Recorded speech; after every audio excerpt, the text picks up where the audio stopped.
Assalamualaikum warahmatullahi wabarakatuh. Saya akan bacakan satu muka surat saja lebih kurang, iaitu daripada bab 14 yang bertajuk Ulat Tindih Menindih. Semoga lepas ni ada yang muntah, maknanya berjaya lah. Cik Rahmat Daud. Petang itu air surut, banyak bangkai tersadai di lorong 17. Maka senang bagi Adi mencari bangkai yang sudah terburai perutnya. Mudah mendapat bangkai yang telah kemik kepalanya.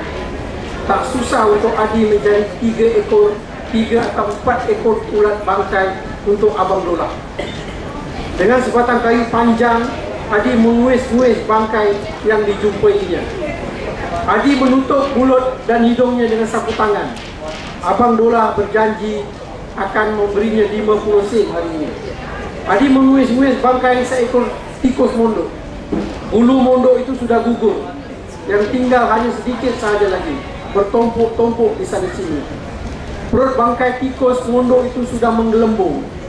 Adi cocok dengan kayu di tangannya. Perut bangkai tikus mondok itu pecah.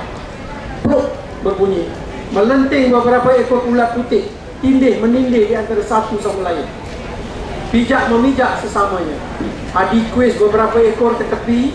Adi masukkan dalam kotak macis. Adi berjalan pantas menuju ke rumah Abang Dola. Adi dapat 50 sen seperti yang dijanjikan oleh Abang Dola. Adi singgah di kedai bongkok, beli biskut tawar dan gula.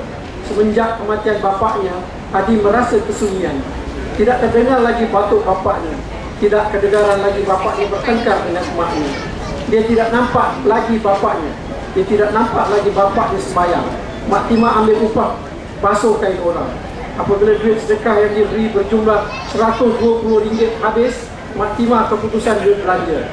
Duit sewa RM15 belum berbayar. Ani kakak Adi bertalu-talu mempelawa Mak Timah supaya tinggal sahaja dengannya. Mak Timah tetap menolak pelawan Ani. Mak Timah rasa berat untuk tinggal dengan Ani. Mak Timah rasa lebih selesa tinggal sendiri dengan Adi dan Timur.